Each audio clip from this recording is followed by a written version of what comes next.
Thank you for having me. Thank you, Megan, for twisting the arms. Thank you for coming. It's really nice to be here. I guess I'll stand, and if I get tired, I'll sit on that chair. But it's really nice to be here. My book came out in January, and it is called Small World, and it's my sixth novel. And in many ways, I felt like it was the novel I had waited almost my whole life to write because it's based on partially a fictionalized version of my own family. So in the book, um, it's set in Cambridge, and it's about two sisters who are divorced, no kids. And one sister moved away a long time ago and went to California. And so now that the sister in California is also divorced, she decides to move back east finally. And they move in together as adults for the first time. They haven't really lived together or on the same coast since they were, teenagers.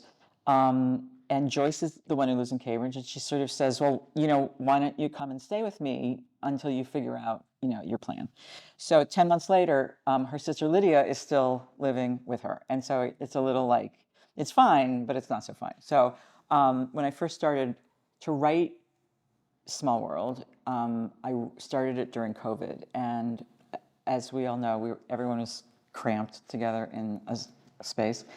And I always start my books with a kind of a situation that's happening to me. So for instance, my first novel, Animal Husbandry, was about a woman who gets dumped and tries to figure out male behavior by studying animal behavior, which of course is fiction. Never.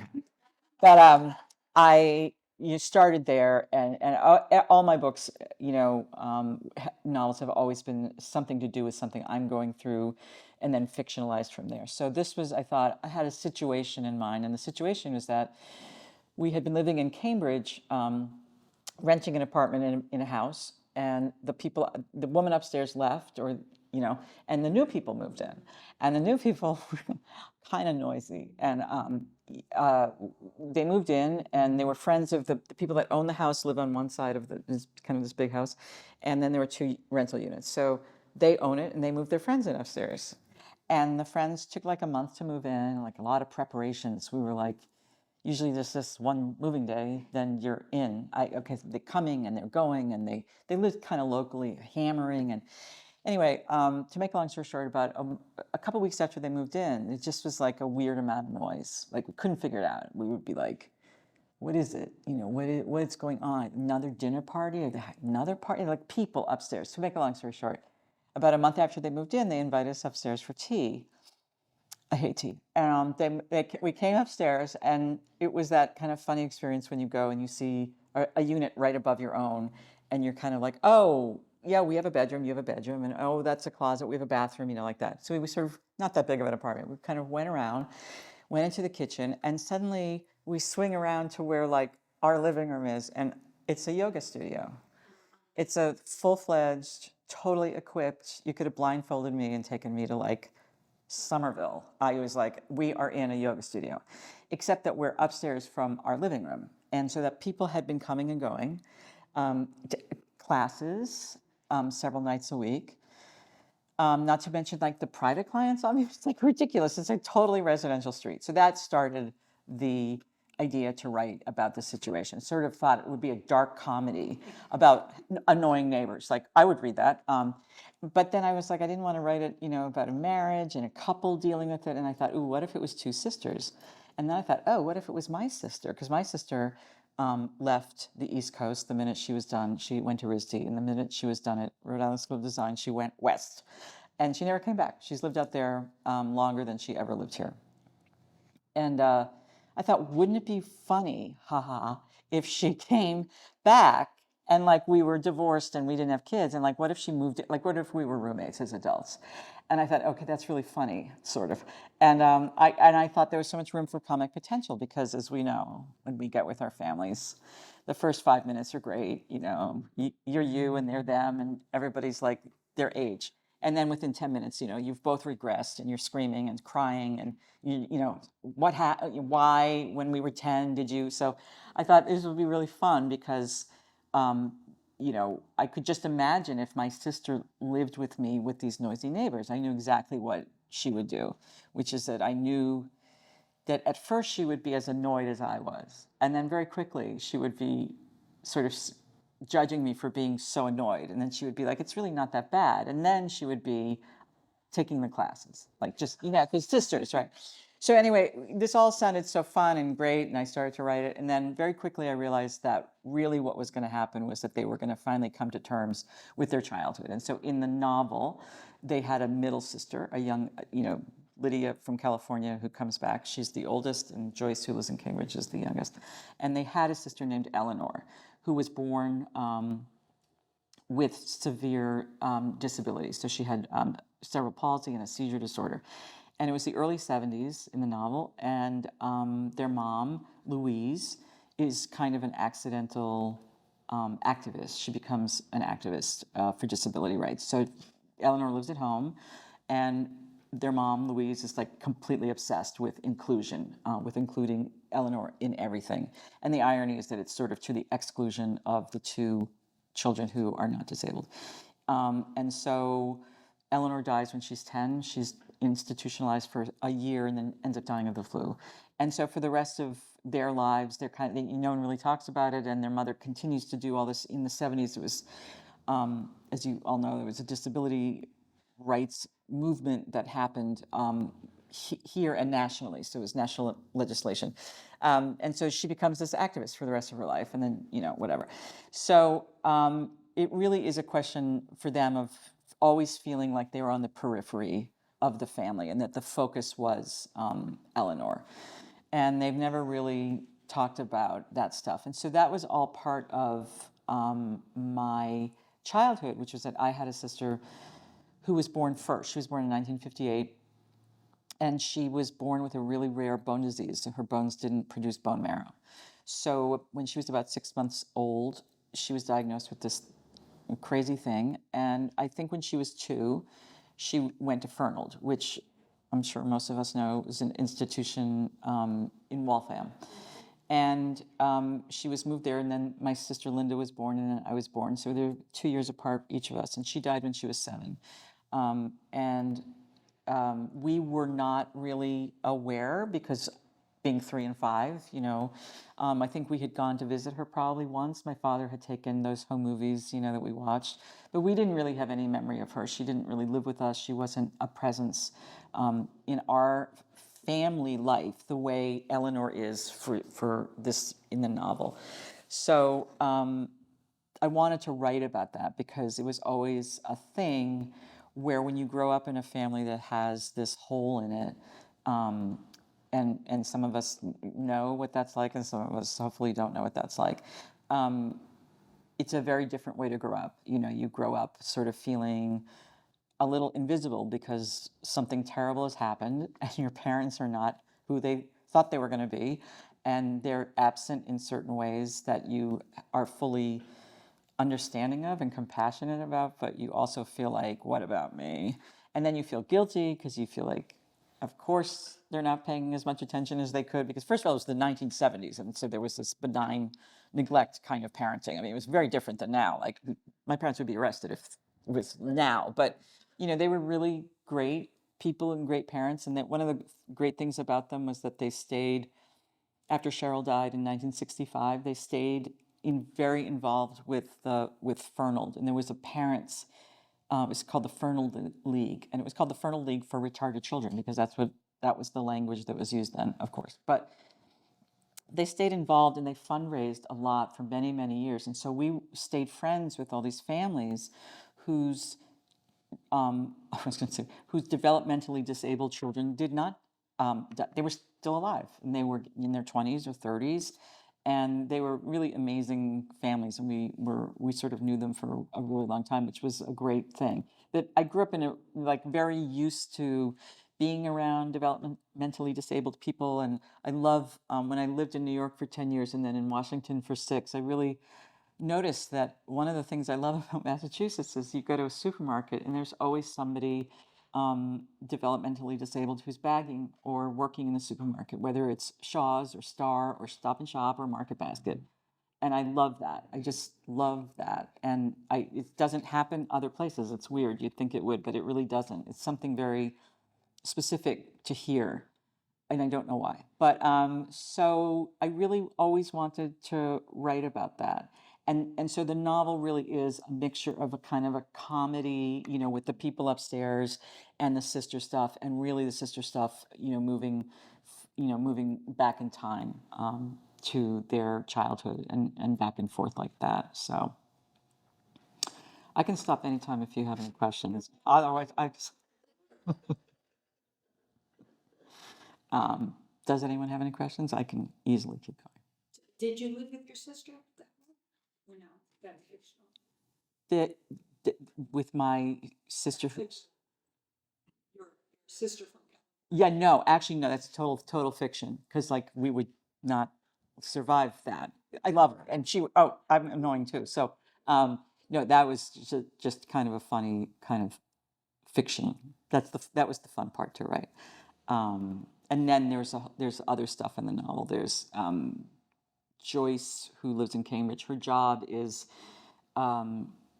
digitizing family photos and videos. So there's like services you put, they give you a box and you put your videos and your VCR tapes and your Betamax tapes and blah blah blah, your slides from Italy that and they digitize them and then they send it back to you and everything. So Joyce has a job doing that, and she sort of loves that job because she gets to look at everybody else's family and sort of feel like everyone else, when you grow up in a particular kind of family, whether it's the kind of family I grew up in that had all this grief in it, or if you grow up with, people who grew up with alcoholic parents or this or that, you grow up, or if you grew up in a happy family, how weird is that?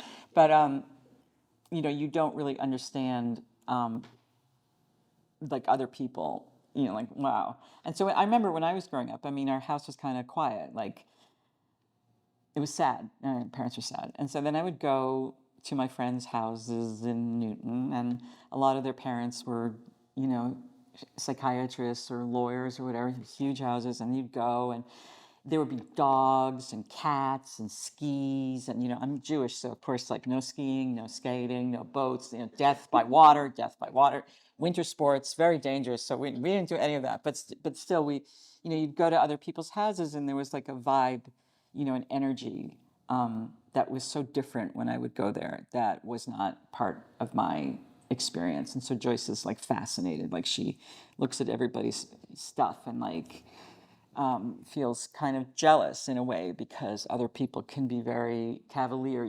They go skiing and they have a beer, so she'll change it to a Coke, make sure everybody's safe. But so there's that. And then there's also a part of the book where Joyce is very obsessed with the Nextdoor app, which is the community. I don't know if you guys know what that is. It's called Nextdoor.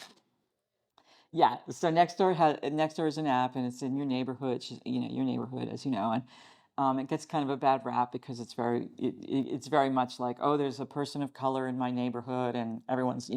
But the rest of it is, on those days when it's not like that, it's really hilarious to go and look at Nextdoor because on the surface it's like, who has the best pizza, or when is recycling, there's a blizzard, they changed the date.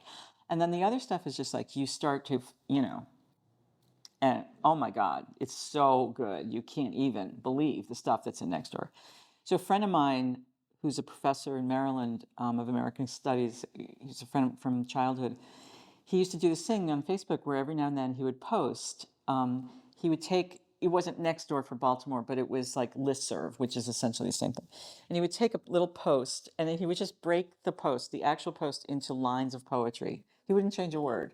And he would just be like, it would be like free stuff, one shoe, half a bottle of Tide, grapes, like, and then he would make it, and like that was the post, and he would make it like a poem, and he would post it, and I just would die every time I see it. And of course, I stole the idea. It was not my original idea. I credited him. I told, and he's in the book, in the acknowledgments. But I loved that idea, and I loved that she would be obsessed with those posts because it's also a way to kind of like eavesdrop on your neighborhood without actually having to go outside and interact with anyone.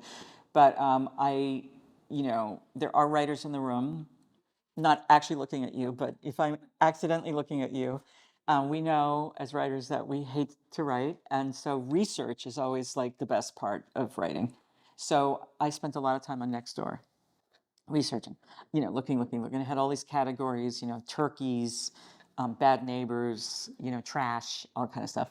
And I would just scroll and make these poems out of the posts. And when I finished the first draft of the novel, I sent it to my editor, and she wrote back, and she's, oh, and love the book, and oh, love the poems. And I was like, me too. And I said, the funny thing is, they're absolutely verbatim from the website. Didn't change a word. And she's like, oh, you can't do that. And I thought, oh, we can put it like a disclaimer at the beginning. But I loved that they were just exactly as they appear. Like you didn't have, and okay, so then I had to change them. So I would keep one or two lines. That's legal, and kind of would rewrite them. But they were so interesting to me because some of them were really funny and goofy and weird, and other ones were really, really deep. People are lonely and they're posting these kind of like posts like no one's really reading except me, and it was moving. It's really moving, the stuff that you see there, and it's also very annoying because you see other stuff. But so that was a really fun part of writing the book. How is the yoga studio? That's such a great question. So the yoga studio people. So we were like, we're not we're easily annoyed. My husband and I, and so we were like, well, maybe it's us. It really wasn't us. It was really noisy, and then we didn't want to be the people that went to the city of Cambridge and complained. Like, I just didn't want to do that. There was too much going on at home, and we didn't want to get a lawyer. Like, we don't want to be those people. We didn't want to start anything and make a big thing. So we just thought, well, like, we'll just suffer. And then it just got sort of worse. Like, we'd come home, and like the people coming in with their yoga mats would kind of like give us the eyeball. Like, we were in the, like, oh, sorry, I just live here, but go upstairs. And then we just couldn't believe it. But there was one point, and we kept complaining, and the landlords were like, yeah, but they're our friends. And I'm like, yeah, but it's illegal. And then finally one day I was sitting, this is pre-COVID, and I was sitting on the couch, and I heard a new noise. It was during the daytime, and I heard like a completely different noise. And I sat up and I was like, okay, that's a motor. That's a motor. That's a motor. And I said, it's a Peloton.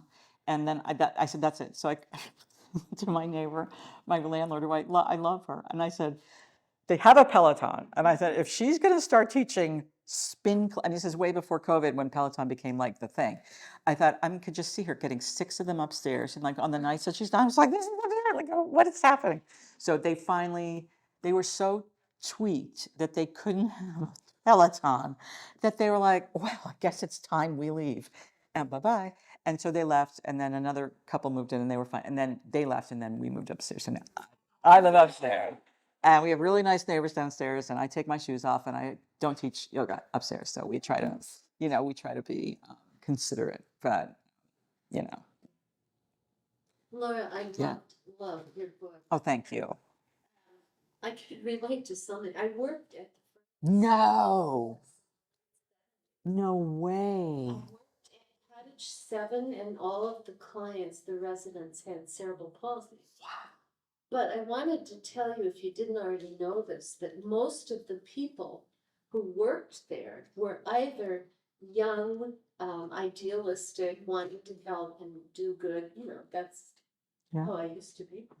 Or they were immigrants from Haiti and Jamaica, and they were unbelievably kind. Wow. So I think your sister was probably treated with incredible kindness.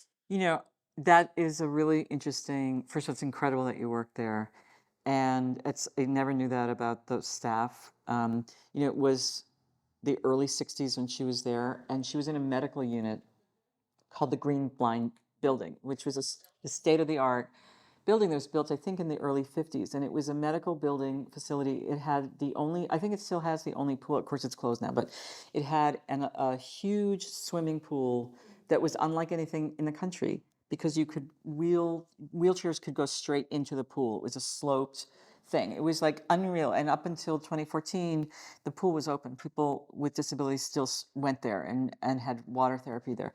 But it was a state-of-the-art medical building, and my sister, that's where she lived.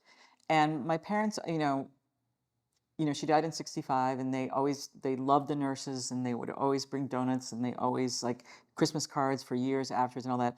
And then, of course, all the awful stuff came out at Fernald, and they always just said, that they had had an incredibly good experience because, first of all, she wasn't in kind of a dormitory thing. She was in this place. But what was really interesting is when I started to write this book, I got very interested in trying to get her medical records just because I should go backwards.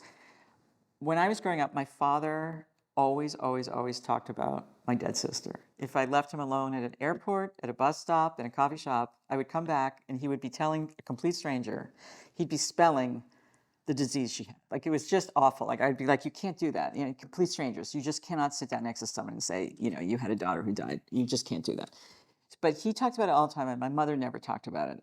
My mother was not unfeeling. She just didn't talk about it. And so they were complete opposites. And so in my 20s and 30s and 40s, of course, I felt like enough already, like I'm here too. And so when I moved back, I lived in New York for a long time, DC, and then I moved back to, of all places, I moved back to Newton, which was an accident. And of course, there are no accidents, so I moved back to Newton, and I had all this time. My mother died in 2010, my father died in 2013. I had many years to ask them all these questions. When did Cheryl go to Fernald? Why did she go to blah, blah, blah, blah. I had all the time to drive around the grounds of Fernald. I could have gone into the green. Okay, so they die. Suddenly, super curious. Oh, now I want to go. And they're also closing the institution. Like, I got on one day before it was completely shut down. But I posted on Twitter because I was really curious to get her medical records and stuff, since I had blown my opportunity to get actual information from my family. And I was having a hard time, and I found someone on Twitter. He's at the Kennedy School of Government at Harvard, and he used to write for the Globe and do all this stuff. His name is Alex Green, and he's an expert in his field of study is like disability law, disability rights, and these institutions all across the country, but especially here. And I sort of just messaged him and I said, hey, I told him my little story, his sister, blah, blah, blah. I'm trying to get her records. I'm having trouble. He goes, yes, you're having trouble. Call me. So we spoke for about 2 hours and we've stayed friends. And basically his point was that yes, you're having trouble because in Massachusetts, the privacy laws are so strict that you can't even ask the Mass Archives if the file exists. You have to you have to go through this whole rigmarole of being appointed a guardian, even if your relative is deceased. You have to get, appointed legal guard, which is, the lawyer cost. And then you say, okay, here, and then they go, oh, no file. Or maybe there's a file. They can't tell you, privacy. And so Alex actually arranged for this guy at WBUR to take me on a special trip. It was really funny because is this great guy, his name is Steve Brown. He took me, we met at the archives, and it was a special thing. They were prepared, and the boom mic, and there was a photographer snapping away, and they had a little cart with oh, look what we found for you. And I was like, oh, because the camera and the boom, and I was like, everything that they had pulled I had already found it online. But they were so nice. I was trying to be polite, and I was trying to sound surprised, oh, wow. But, Alex put me in touch with a guy named Rob Coleman, who has given many interviews. That's why I'm telling you his name. But he put me in touch with Rob Coleman because Rob Coleman had a brother who lived in the same building as my sister lived at the same time. What are the chances? So, and he loves to talk. So I got on the phone with him, and I was like, oh my God. And of course, he was able just to tell me just really interesting things. I was like, well, what were the visits like? And what was this like? And he told me this great story that's in the book, and he's told it in newspaper articles, so it's not like I'm betraying his private story, but he, for the building that he was my sister's building, but he said you couldn't all go. He came from a big family, so the kids would pile into the station wagon, and his parents, and then his mother would get out, and she'd go up to the second floor, which is where their brother was, and she would, when he was young, and she would bring him to the window. There was a big bay window, and she would bring him to the window, and all the kids in the station wagon, they'd all wave, and then she would come back down, and the dad would go in. But I don't think the kids could go in. And as he grew older, he had Down syndrome. As he grew older, he moved into different buildings and stuff. And then they were able to come, picnics and days and stuff like that. But how long did you work there? And how old were you? I was in my 20s. Wow. Yeah. Yeah, yeah. But really, everybody I worked with, Yeah. we just loved the residents. Yeah. I think we took example from the older Yeah. immigrant workers who they were so kind, and so we kind of picked up on that. Yeah. Well, it's a different, I mean, if you've ever had anyone in hospice care, a lot of the aides who work in that stuff are immigrants with a really different sense of death and life, and that transition is very different than us, and it's very different from our kind of approach to any kind of disability or illness or anything like that. So it's really different. Yeah. Yeah. And so much fun too. We had a lot of fun, actually. We'd make parties all the time. Yeah. Wow. Well, that's what it always, I mean, my parents always thought that it was a great place. And then when the awful stories came out, which, were heartbreaking, it's really, they really felt like they were very lucky to have had a different experience. I loved your book. Thank you. Because there were so many times that I got very mad at you, victimized you for not telling your sister off or saying, "What are you doing?" or your neighbors. But the other side is I have grown up with the entire field of disabilities. It was in the 70s. That's when I started working in the field. So I was part of the Fernald League on the other side. No. And I was one of those kids out of college who went to Abner Friedman, if you happen to know that. Oh my God. And when we were all deinstitutionalizing, and like you said, we were missionary zealots, we were going to change the world, which we have changed. We have seen disabilities. And, Abner got up and he said, "You're young, you're not going to stay in this field. Why should I trust you? All of these people told me to put my kid in, the institution."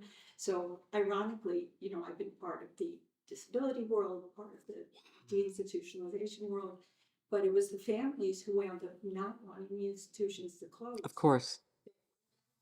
Of course. Experience, but they were hellhounds. I know. In 100 years since they were built, for the right reasons, they just became horrors.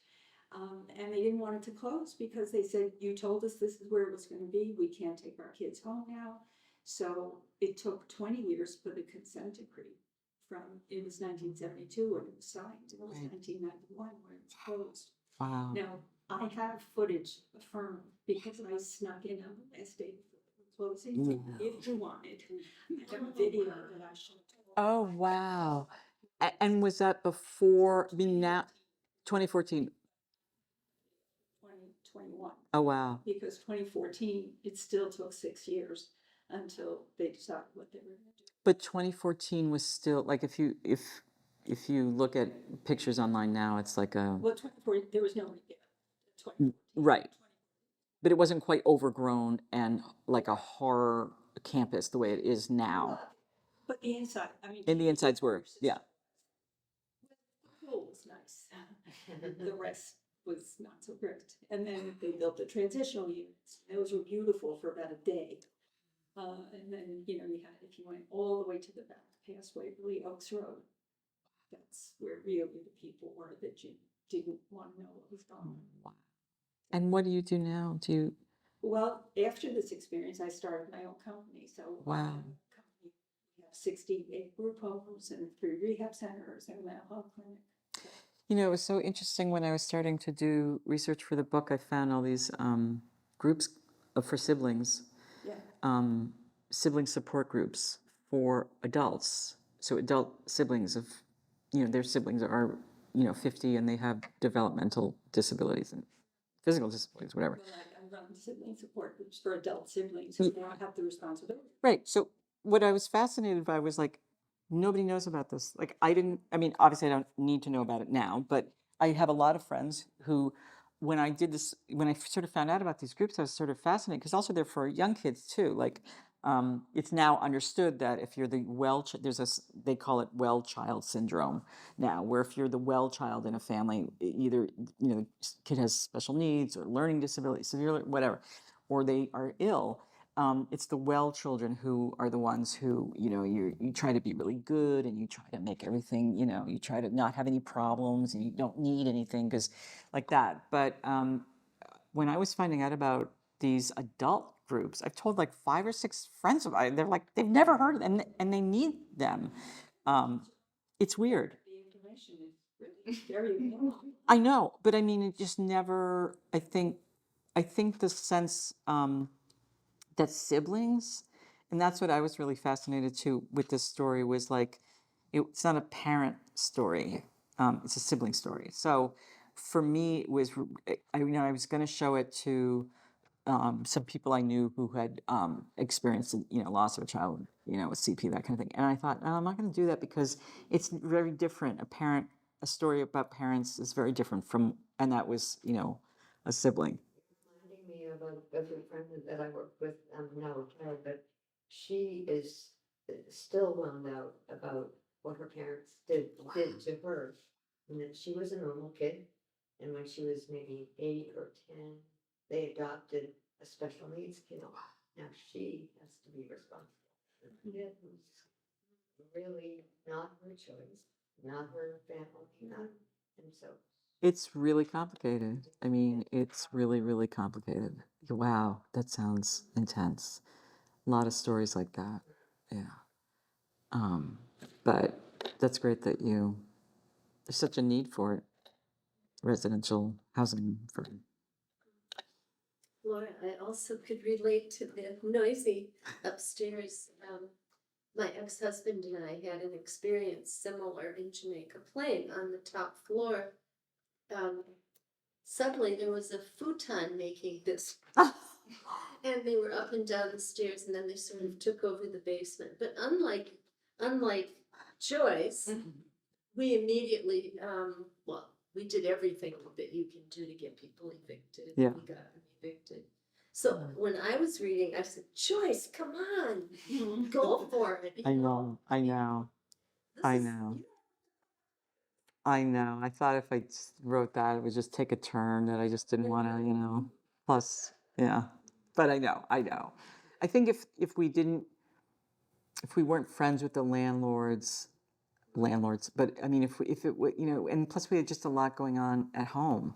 It was a rough time, and I was like, the last thing we want to do is like tangle with the city and with these people. Like, we'll just suffer. Suffer we did, but yeah. Any other question? Do you want to read one of your favorite poems in the book? Because they were wonderful. I thought you made them up. I did make them up. Oh, okay. I mean, I had to end up. I'll read. I have a really short section that I read. It's like 2 pages long, and then we can read. But I went to a reading the other night, a couple of weeks ago, and the author got up. Now it's like usually you're in conversation with someone, so it's like you like we did. But it was the person had a conversation partner who had notes and had prepared, and the author just got right up and she goes, "Okay, I'm just going to read for 15 or 25 minutes," and I just wanted to die. I thought, "Oh, I'm going to have to," sit. And she read for like 25 minutes, and it was just insanely dull. I think it's right here. So this is just a really short section of when Joyce goes to pick Lydia up at the airport. It's a gray January afternoon when I pick Lydia up from the airport, the kind of day that always reminds me of how hard it is to live here on the East Coast in New England. When, in the cold, wet shock of air in the open parking garage, she says about the weather, "Nice, great, I've really missed this." I resist the urge to apologize for it, even though it feels like my fault, this freezing cold welcome home, a bracing slap across the face, which I can't help but think she kind of deserves for leaving me alone here for so long. She has 2 bags, a carry-on and a large silver metal case that she checked, and when I put them in the trunk, I compliment her on her light packing job. Everything else is in storage, she says, pulling a thin, bright orange puffer jacket out of her carry-on for the ride home. Brad was kind enough to offer to ship it once I get settled. That was nice of Brad, I say. Wasn't it? She says. But then Brad's always been a nice person, much nicer than me. It occurs to me that Brad was my brother-in-law for almost 20 years, and yet I have no idea how true that statement is. Who is Brad? Who is Lydia? Living so far away from each other made it almost impossible to know, and now it doesn't even matter. Divorce makes the past irrelevant. He's gone, and she's here, and now for the first time in years, probably since our mother's funeral 5 years ago, we're both in the same car, heading home. I take the scenic route back from the airport, making sure to take Starrow Drive and then Memorial Drive so that Lydia can see what she's missed all these years. The sexy curve of the Charles River, the runners snaking alongside it, despite the cold, the indigo sky, a color and texture only Van Gogh or Turner could mix. I park on the street in front of my apartment on the first floor of a midnight blue Victorian on a leafy street not far from Harvard Square, and on the way into the house she stops, resting her bag on the brick sidewalk. She stares up at the sky and takes in a long, slow, deep breath, then exhales it in a big gray cloud. All the trees are bare, and the tiny bit of light that guided us home from the airport is fading fast. Winter, she says, softly, reverentially, looking at me over her shoulder with an unusually sweet smile. Somewhere nearby, someone's fireplace is lit, and we can both smell it. I've kind of missed it. For a second, I step outside myself. My sister, who has not lived here in decades, is finally back, on her way into my apartment where the two of us are about to be roommates for a while. Suddenly, too late, I'm terrified. This could be a disaster. It likely will be a disaster. All the old wounds of childhood and beyond will definitely resurface, and then we'll fight, and then we'll be stuck together in the same house for who knows how long, and then she'll leave, and it will end badly, really badly, so badly that we might never ever talk to each other again. Whose idea was this? I don't believe you missed it, I said. I said I kind of missed it, not that I really missed it. She pulls on her bag and follows me up the walk and inside the vestibule. As I lead the way, I think I hear her say, I'm so excited to see your place again, but part of me is certain I imagined it. Is there any other questions or any craft questions? Well, this is, oh yeah. I was going to say, I did not realize the yoga studio was like a real thing, and I feel like has no one reached out to you, like from your neighbors upstairs? Like, did Yeah, it was funny. I changed a lot and they had moved. They actually only live a block away. on the first floor? Yeah, right. And, but with my, so I live on a street in Cambridge where, I don't know if you know the novelist Sue Miller. So she lives across, I rent, she owns. I have to make that distinction. It's a really nice street. So Sue Miller, the novelist, who's amazing, lives not over here across the street, not over, like I can see into their living room, she can see into my bedroom. So she lives across the street, and next door, right next door to me is Joan Wickersham, who is an amazing writer who's written several books. One was a National Book Award finalist. One was an amazing book called The Suicide Index. Her father had ended his life by suicide, and she wrote this incredible memoir called The Suicide Index. She's an amazing writer. So I had one of my like little coffee dates with Joan. You know, it's so convenient to be right near two, writers. And I was like, what do I do? The galleys are coming in, and my landlords, it's like the yoga people are in here. So she sort of counseled me on how to say it. So I did. I was like, and then I finally, said to my landlord, I love her. And I just said, just so you know, the yoga people are in the book, but, I softened it, and they blah, blah, blah, blah. And I said, that's just what I do, something happens, and I mean, it's what happens. You live in a writer's house. And they were fine. They came to my readings, and then they came to another reading, and they were like, one reading I read something, and then the other reading I actually, it's one of those, it was like in a bar or something, and they all came, a bunch of people came, and I read like a funny part about the yoga people, and they were drunk, and they were fine. So it was fine. But it was, it's always a little nerve-wracking. You don't really want to offend people. I didn't mind them, but I also didn't want to get sued, but I didn't think I'd get sued. But no, nothing's happened yet.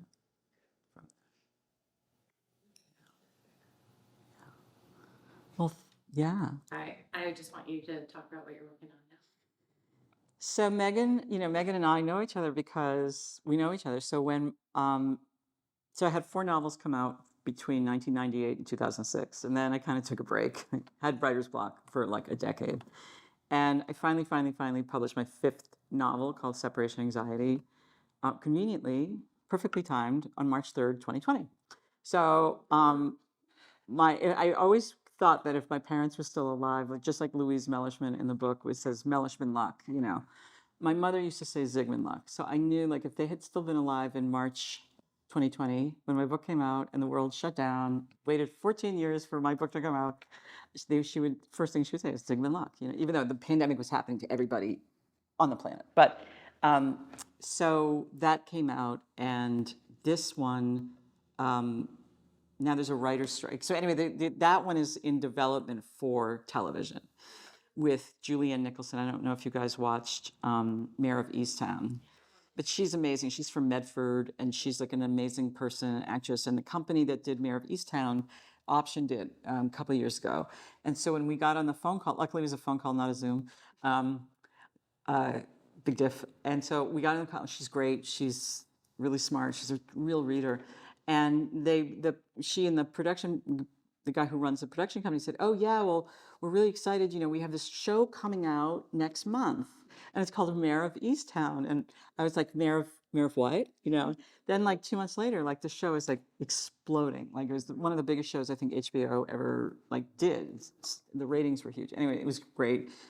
And so it's in development, and they have, they just renewed the option, and they have a writer, and we know where this is going. It's like now there's a big writer strike, so like nothing's happening. But I'm working on a new one, which is called The Judys, and it's about a woman who's divorced.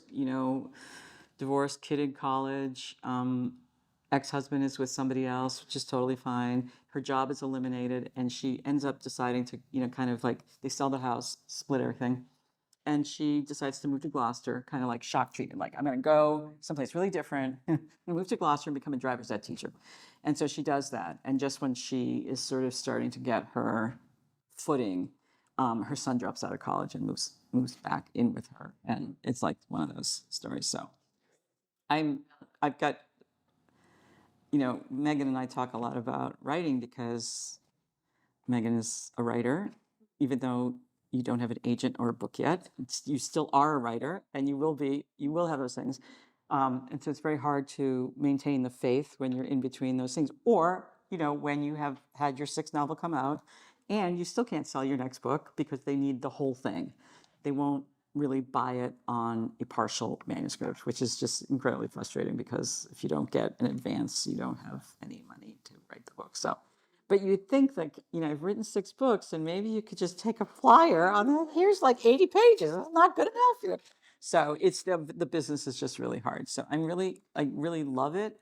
But because it is my living, it is so tied into my Xanax prescription. It is very dependent. It goes up and down depending on how we're going to sell it. Maybe okay, cut back on the Xanax because I can't sleep. But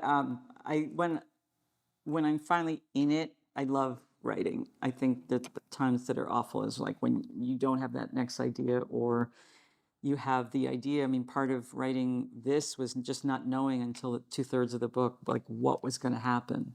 It's like a plane, and you get the plane up in the air, and then you're like, okay, now what? How do I land the thing? Like, how does it all come together? And why? One of the big questions for this book was really like, why is Lydia still there? Because like when you're writing a novel, you're all consumed with like, oh, there's a plot, and then there's this plot and this piece of the plot, and you really have to think about it when you're writing fiction. Is like these are actual people. Why is she there? It's not a plot. It's like, what is this person doing? She could afford to move out. Like, what is she doing there? So there has to always be a reason, because in real life there would be a reason.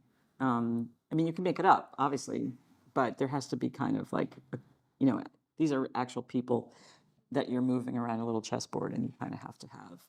But it's also very nerve-wracking because up until 2/3, almost 3/4 of the way, and I just had no idea how it was all going to come together. But what does a writer do for 10 years if they get a writer's block? Oh, you need to talk about this. yeah, Well, I stopped writing in 2006, and Make coffee, or what do you do? I turned to ghostwriting. So I had a lot going on at home. A lot of stuff was going on inside my family.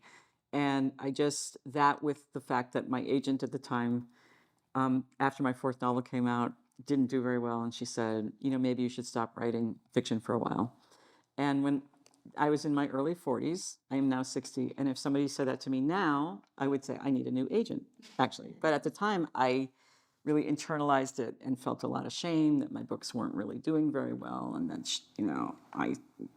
when someone says that, it just really gutted me. And then all the stuff was happening at home. So to make a long story short, I had breast cancer, which was caught very early, and I had a lot of surgery, and I was in bed, and there was no social media, but there was Food Network, and there were all these like reality shows. So I remember watching this dating show. It was a matchmaker show. So there were two Patties and two matchmaking shows. There was one LA-based Patty, and there was Buffalo, New York-based Patty. I got the Buffalo-based Patty, not the better of the two Patties. Both Patties horrible, but I ended up blogging that I loved the show. It was really charming. It was charming. She was like, oh, it was like very rough Buffalo dating service. And she was like, you want me to introduce you? You got to get some teeth, like that. But it was a very kind of funny, like real. And so I blogged, and then I got an email from the producer who said, would you be, Patty wants to write a book. Would you be interested? And I was like, yes. And of course I had no idea. So I had met William Novak, who was a big ghostwriter, and his son is now son is BJ Novak, but it was way before BJ Novak. BJ Novak was probably like in sixth grade. But I had met William Novak at a fundraiser, like a Newton Library fundraiser, and he was like, he's this really like elfin kind of guy. Like he's really small, and he kind of looks a little disheveled, the nicest person on the planet. And I wrote to him out of the blue. We'd met for 5 minutes, and I wrote to him, and I was like, I just got this thing. Can you give me like just 5 minutes? He said, call me. 2 hours of his time was just basically like ghostwriting 101. So I started to ghostwrite, and it's just can be both a really great thing. I wrote Wendy Davis's book. She was the one who filibustered in her pink sneakers in Texas back in 2013. She was great. She's I think one of the only famous people I've ever met that was better than I thought. And all the rest of them are just so much worse than you think. You never want to be there. But I did that for a while. I did a whole bunch of books. And it can be a really interesting process because someone is telling you their whole life story, and they're telling you things that they don't tell a lot of other people. And it's a really intimate kind of thing where someone is really telling you, and they're trusting you to tell their story. And it's also difficult because you're not writing. Bill Novak had said, you're not writing an article about them. You're not writing an article for Vanity Fair about this celebrity, which is how they go into it thinking, like they kind of manipulate you because they do interviews all the time. And then you sit down with them and they start with the stuff, before you work with someone like that, you read everything. So I've read every article, I've read every interview, and I'm like, well, you've said that 25 times, and you can't put that in the book. Like the book has to be, more new, real stuff. Like you can't just, use the same stories that you've been dining out on all these years. You have to get real. And they don't want to. They get the big check from Random House or Simon & Schuster, and they just think they're not going to say anything. But so it's a real tug of you're trying to pull it out, and then they don't want to say, and it is hard. It is hard because at the core of every story is a sad story.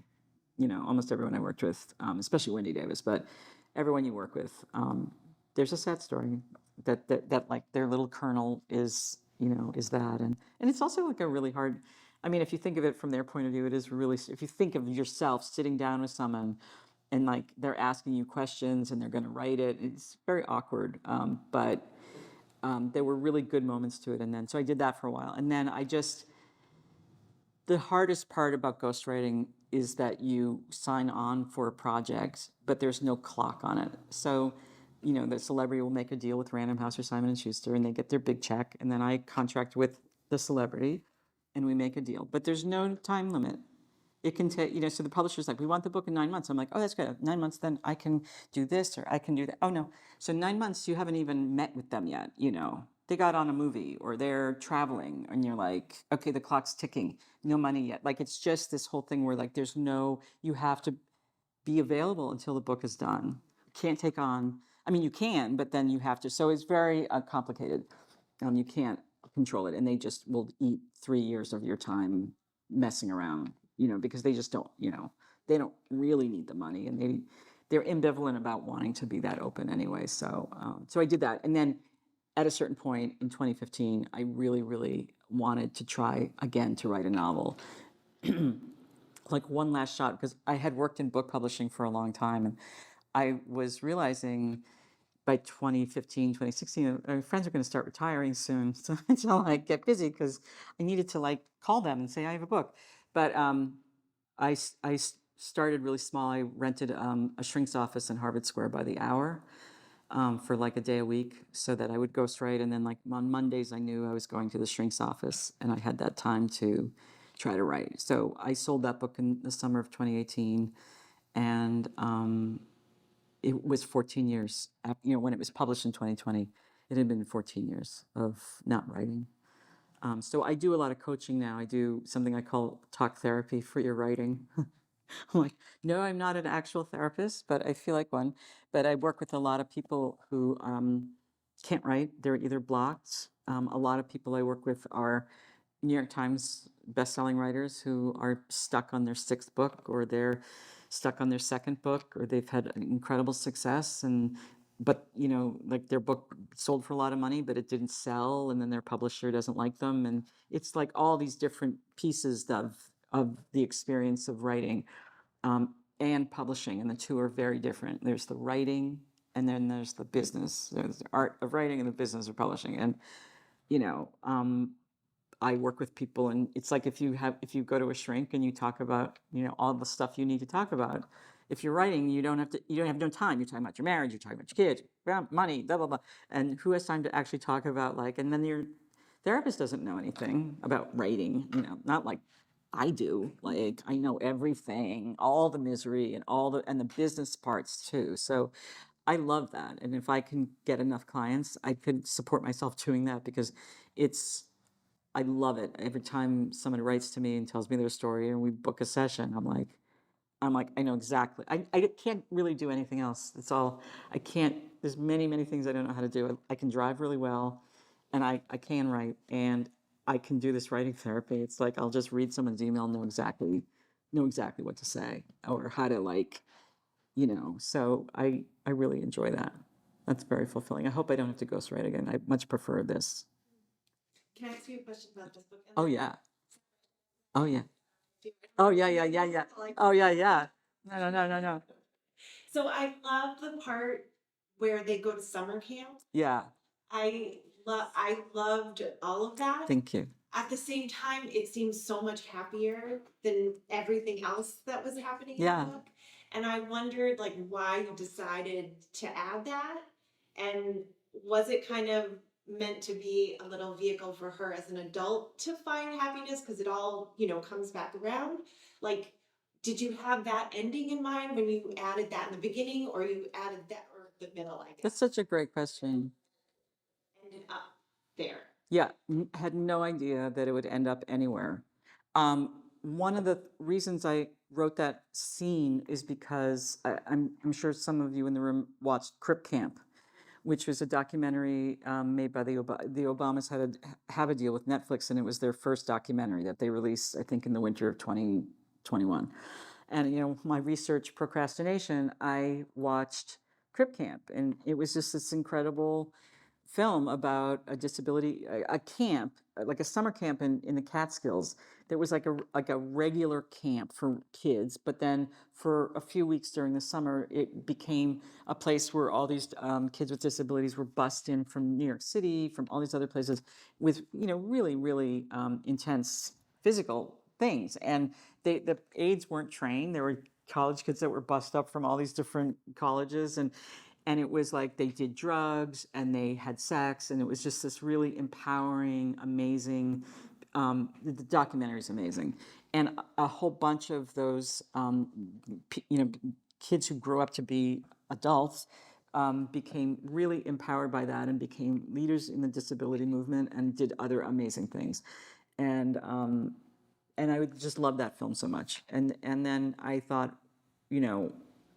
It's again, it's like I thought, oh, I'll have a scene where they go to the camp. And I really had no idea that it was really going to turn into a place that wasn't just for Eleanor to be included in camp activities and all that stuff, but the way it is in Crib Camp, but it was really for the two sisters to be included because it's that irony again of it being like they're just excluded unintentionally. I mean, their mother has the best of intentions and she's very controlling, but they are so left out, and that's the one time that they're seen. They're seen as the three Mellishman sisters. Like they never think of themselves as the three, and they never help. Like in the pool, they've never done anything like that. So, but it's so funny to ask that if that the ending like that. So much of writing is like. I mean, there are writers who plot out every single thing, and then there's people like me who have no idea until the last minute. Yeah, yeah, yeah. You're taking a walk and you're panicking because you just cannot figure it out, and suddenly like, oh wait, I have an idea. But or it just kind of makes sense as you're going. But yeah. So then in separation anxiety, Yeah. how did you walk the line? Like she's doing crazy things, the Yeah. main character, but she doesn't seem crazy. Like when you're reading it, you don't discount her because she's not crazy. Like there are parts of her that are so relatable, and the feelings that she has are so relatable. But I would imagine that's a very hard balance. Yeah, so separation anxiety, is about the woman who is separated but still living with they can't afford to get divorced, and they have a son in a Montessori school, and then she wears her dog in a sling. And if you now go on Instagram, there are slings, there are dogs in slings and bags and backpacks. They make backpacks now. They come here, this way, that way, on the side, in the front, like a bit. But I kind of made it up. Like I honestly did not know that it was a thing. It just kind of came to me, and I did not. I have a Sheltie, and I did not grow up with pets because, of course, we could have no joy when I was growing up. No pets. But when my son was 8, he was an only child, and he wanted a sibling, and all the therapists said get a dog, so we got a dog. And we got this little Sheltie, and she's 14 and a half now, but when right after we got her, my husband had some really severe mental health issues.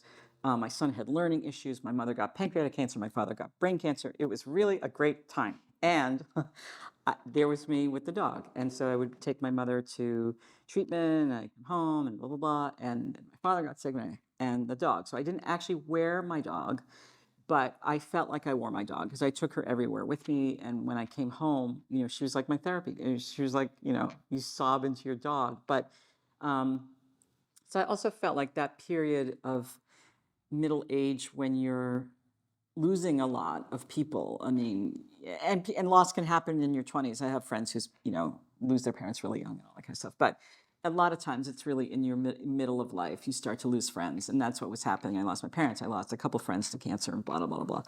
And it just felt like you go kind of crazy, even though you're kind of like going about your business. I mean, half the time no one really knows what's going on. But, there are these manifestations of her wackiness. She's wearing the dog and she doesn't give a shit because she's like, I don't care. I'm wearing my dog because otherwise I can't function. And then there's the people puppets. And it was really funny because when my son was in Montessori school, I remember getting an email saying that it said people puppets are coming. And I remember thinking like, I was years away from writing, and I was like, I'm going to use that. The actual people puppets from Vermont came, and they had these big costumes, and it was like they would all be in a thing, and it was a dragon, like they weren't this kind of, I don't know. And I thought, oh, this is, so, everything is used. And then there was a part in the book where there's a kid, there's somebody who's pooping at the school. And that really happened at my son's school.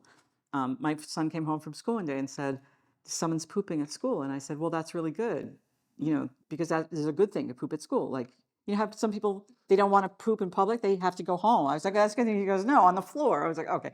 But so I remember standing at, when I had to get a new agent, because I'm perpetually having to get a new agent, and got rejected, 4 or 5 times in a row. And the fourth guy was like, the fourth of the five.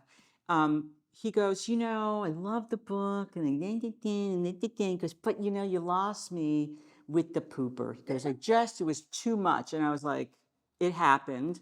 And that week, like, there was a coach in New Jersey at a public school. He was like a football, like, it happens. But anyway, but yeah, it is a fine line to walk, because if it's too out there, I don't like books like that either. I get kind of like,